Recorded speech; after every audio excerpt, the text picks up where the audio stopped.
Her Majesty Queen Elizabeth II has died aged 96. Image, Express, the Queen's passing at Balmoral, her Scottish home, with her family at her bedside is a mournful but striking milestone that ends the longest chapter in the rich story of the British monarchy. The vast majority of her subjects have never lived under another sovereign. It is hard to conceive of her kingdom without her reassuring presence on the throne. The Queen as a young girl and a mature monarch. Image, Getty. Over more than 7 decades, she came to be the cherished symbol of our identity and the noble inspiration for our patriotism. She was a global icon, the most famous woman in the world, yet she was also a distinctly British figure, whose restraint, modesty and stoicism embodied the best of our values.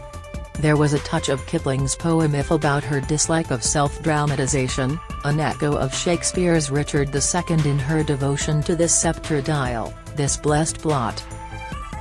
Indeed, her special place in history lies not just in her unrivaled number of years as our queen but even more in the qualities that she brought to the role.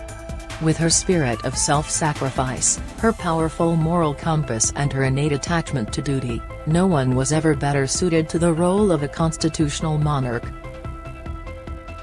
In a broadcast to the British Empire in 1947 on her 21st birthday, she famously said, "I declare before you all that my whole life, whether it be long or short, shall be devoted to your service." The Queen's sitting room at Balmoral. Image, Getty. She certainly lived up to those words, never complaining, never flinching, never shirking her responsibilities. Even late into her reign, she was still carrying out more than 300 public engagements every year, while she was renowned for her mastery of the stream of official papers that ran across her desk. One of her favourite prime ministers, Labour's Harold Wilson, once confessed he felt like an errant schoolboy who had not done his homework when the Queen cited a government document he had not read.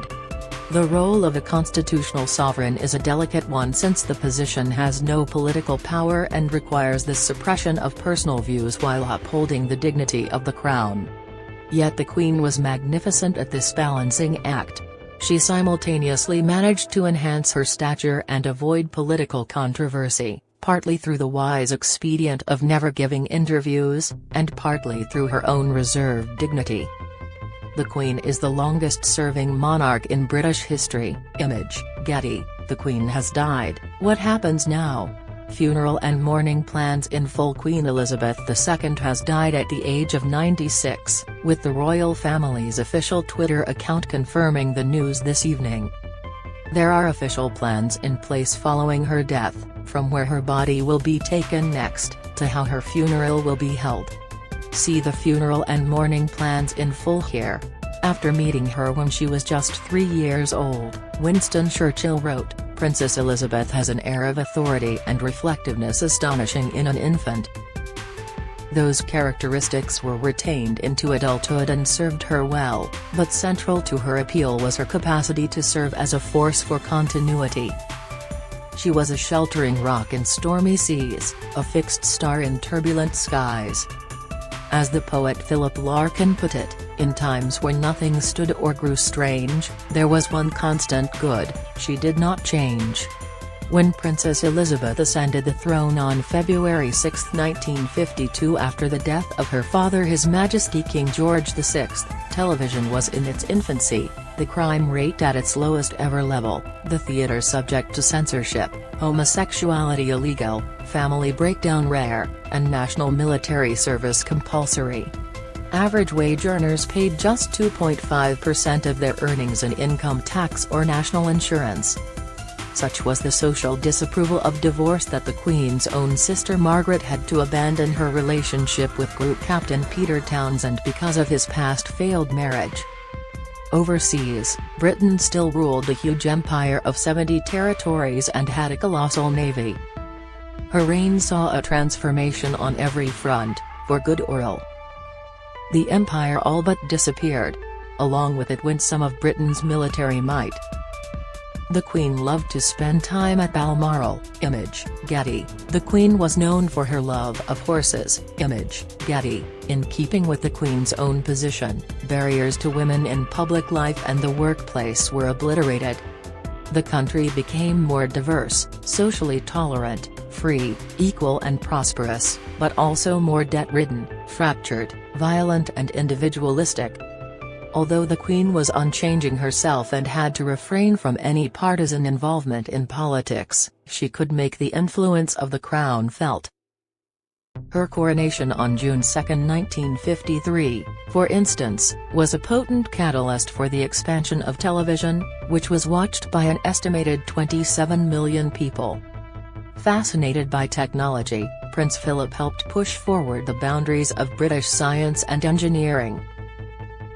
Intriguingly, Elizabeth II sent an email as early as 1976, when she took part in a practical demonstration at the Royal Signals establishment in Malvern of the ARPANET computer network, the forerunner of the Internet.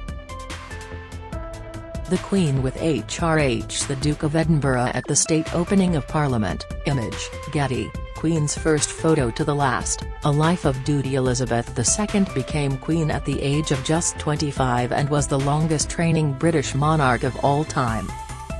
From birth, the Queen was photographed thousands of times as she lived her life in the public eye. Following her death at 96, Express.co.uk has compiled some of the Queen's best moments in pictures. On the political stage, it was the Queen who helped make the Commonwealth such an important global organisation. What could have been a humiliating retreat from empire turned into an uplifting tale of international cooperation, moulded to her vision. It is an entirely new conception built on the highest qualities of the spirit of man, friendship, loyalty and the desire for freedom and peace. To that new conception of an equal partnership, I shall give myself heart and soul every day of my life, she said in her coronation year. We are grieving now because our departed Queen was so loved, perhaps more than any of her predecessors. In our age of rumbustious democracy, where deference has evaporated, the outpouring of sadness has been extraordinary and is a shining tribute to her character. Queen Elizabeth was not only the longest-serving monarch in British history but could even be regarded as the finest. Certainly, she was of a much higher caliber than her beloved father George VI, a nervous, highly strung man who lacked inner steel and whose chronic anxiety fueled the chain smoking that destroyed his health.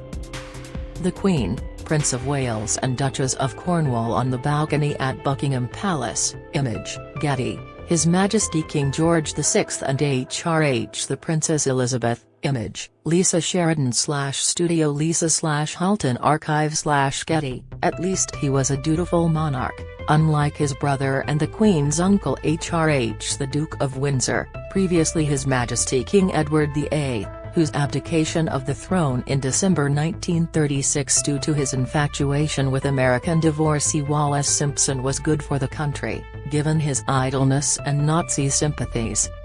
Nor was Elizabeth's grandfather His Majesty King George V, known to her as Grandpa England, an impressive figure.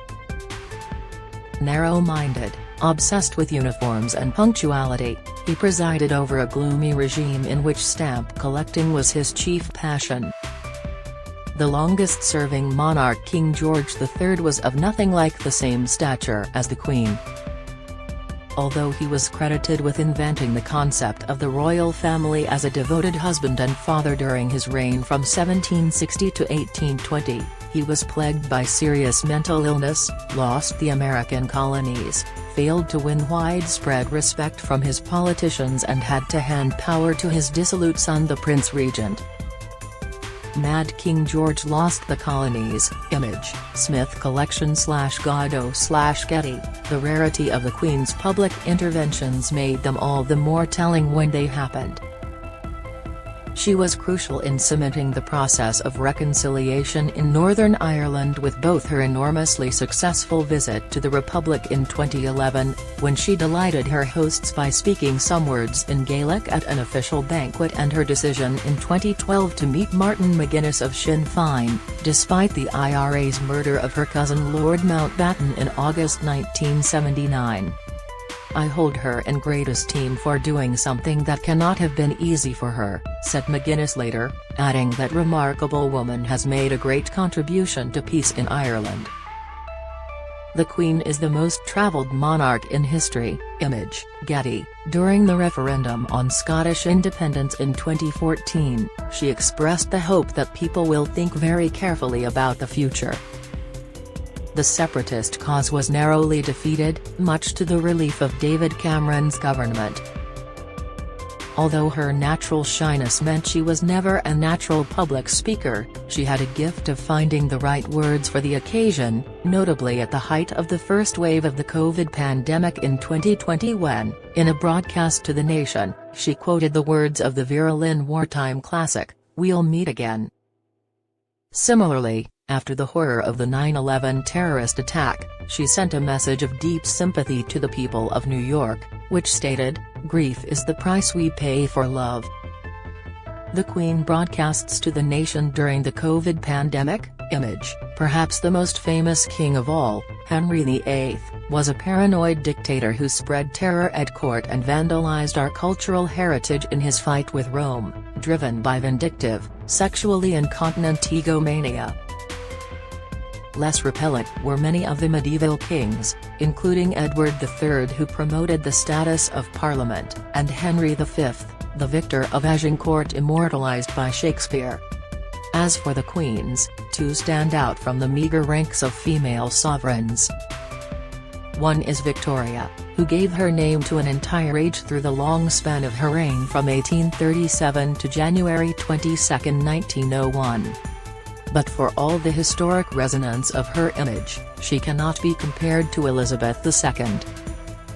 She was too willful, emotive and partisan, treating her outstanding Liberal Prime Minister William Gladstone with unbridled hostility, and in the 1890s even plotting to overthrow him.